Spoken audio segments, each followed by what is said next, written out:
बैठ जाइए, जहां पर भी हैं आप बैठ जाइए, बैठ जाइए। आप बैठेंगे तो मैं बेहतर बोल पाऊंगा, और मैं बेहतर बोल पाऊंगा तो आप बेहतर समझ पाएंगे, और बेहतर समझ पाएंगे तो बेहतर लड़ाई लड़ पाएंगे। इसलिए जहां पर भी आप लोग बैठ जाइए मेरे भाइयों, सामने आप भी बैठ जाओ मेरे भाई, बैठिए प्लीज। जहां पर भी हो 15-20 मिनट टिक जाइए, बैठ जाइए एक बार, बैठिए मेरे भाई। दोस्तों, आज हम यहां पर मानगढ़ पर आए। पिछले 2-3 साल से हम लगातार इसी टाइम यहां पर आ रहे हैं, और कई लोग जब से हम मानगढ़ पर आने लगे हैं जुलाई के महीने में, तो कई लोगों की हालत बहुत पतली हो रही है। और वो क्यों हो रही है, उसके पीछे भी बड़े बड़े कारण हैं। दोस्तों, कई लोग कहते हैं कि ये लोग अपने पैसे से, खुद के खर्चे से एक दिन मानगढ़ पर जुलाई के महीने में क्यों आते हैं। इसके लिए मैं एक बात कहना चाहता हूं। रतलाम जादुआर से लोग पैदल रुणीजा जाते कि नहीं जाते? जाते? हाँ या ना तो बोलो। उनको आज तक क्या मिला? ठेंगा, बराबर है? जो लोग पैदल अंबाजी जाते हैं उनको क्या मिला,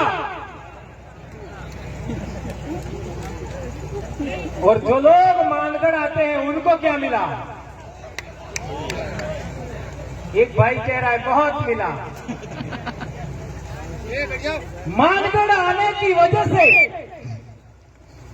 बड़े बड़े टावर हिल करके गिर गए। ये कोई कम मिला क्या? बैठ जाओ नीचे। आज देख लीजिए, यहाँ पर सब समाज के लोग आ रहे हैं।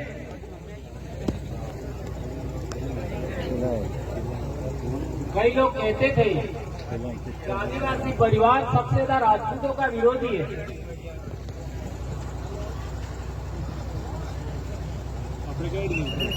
हमारे राजपूत भाई ने भी आकर के समर्थन कर दिया। बोले नहीं बोले? अभी पिछले दिनों दिग्विजय सिंह जी और उनके ससुर जी ने भी अपने समर्थन में बात करी, और मात्र एक ट्वीट मैंने किया, वो भी पगड़ी उछालने की वजह से, और वो भी इतने बड़े संगठन का पदाधिकारी गुजरात के अंदर, संभवतः राज शेखावत जी उनका नाम है, उनका पगड़ी उछाला गया।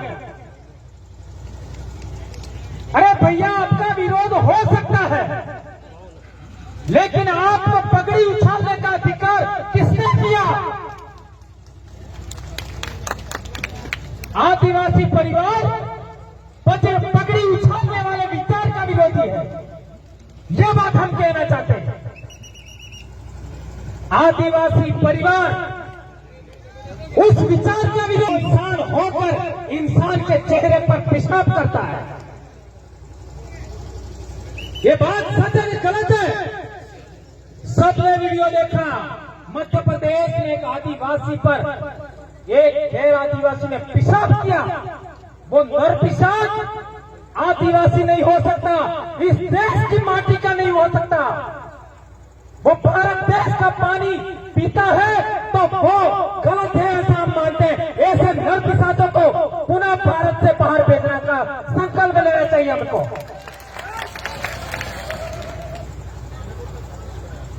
हमारे सिरोही के अंदर कार्तिक भील को मारा गया। आज कितने समय से हमारे लोग सिरोही में धरना दे रहे हैं। कार्तिक भील का परिवार, उस परिवार की बात गहलोत सरकार ने नहीं सुनी। गहलोत सरकार को जाना पड़ा। और तो और जालोर भी हाथ गहलोत साहब का बेटा। तो मेरे कहने का मतलब यह है, जो लोग हमारे विरोध में विलन हराम है, हारोगा।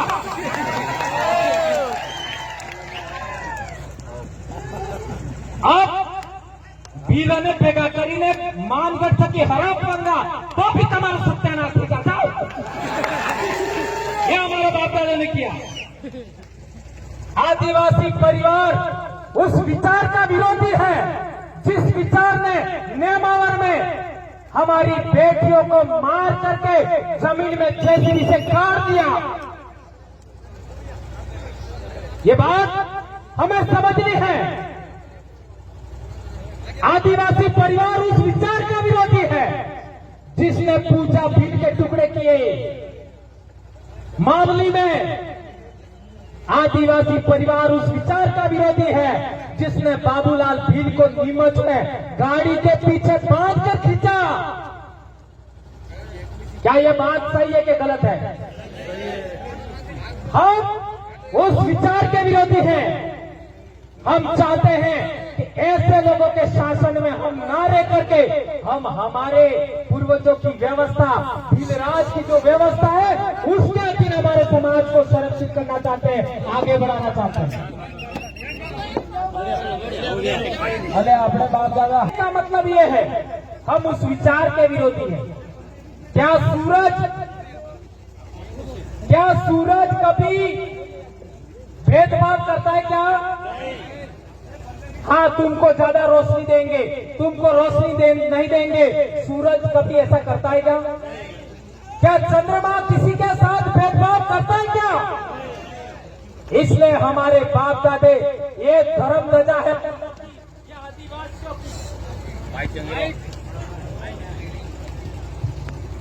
इन्हें टका तो नहीं है। कई लोग कहते हैं कि आदिवासियों की धर्म ध्वजा पर सूरज चांद तारे क्यों हैं?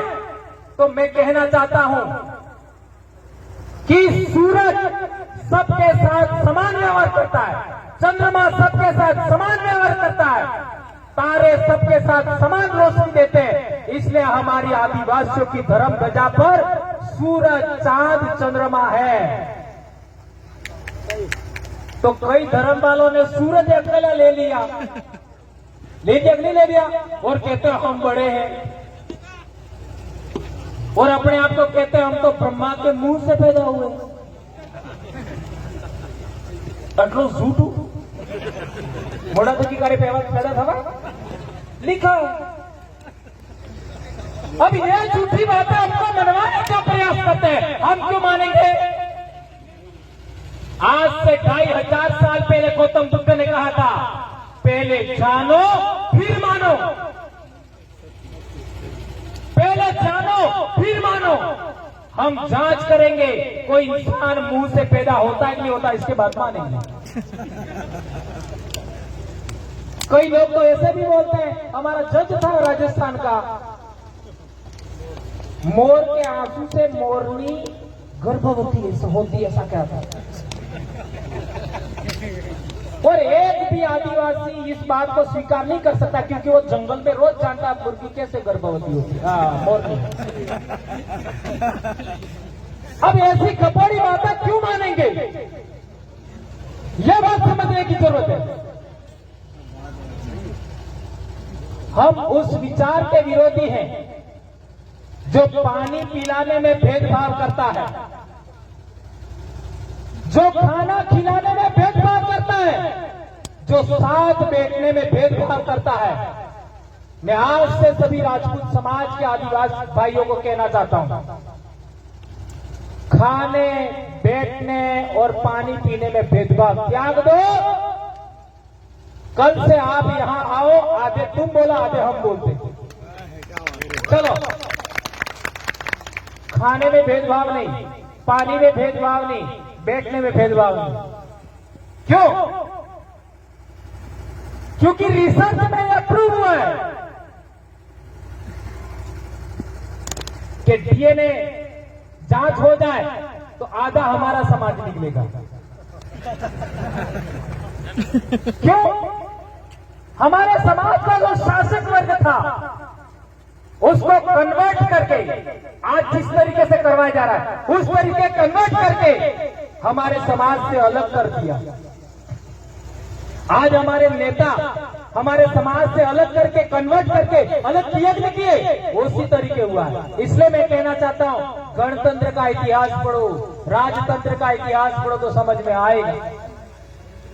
हमारे पूर्वजों ने राजस्थान में हल्दी घाटी में हमारे राणा प्रताप को साथ दिया। हकीम खां सूर जो मुस्लिम समाज से थे उन्होंने साथ दिया। भीलों ने और हकीम खां सूर ने साथ नहीं दिया होता तो हल्दी घाटी का इतिहास क्या होता, क्या होता? यह सवाल करना पड़ेगा, यह समझना पड़ेगा। इससे आगे बढ़ते हैं। 1544 में सुमेलगिरी का युद्ध हुआ, उसमें भी हमारे भीलों ने साथ दिया था।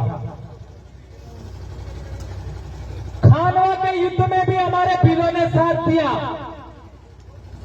और हसन का मेवाती ने भी साथ दिया।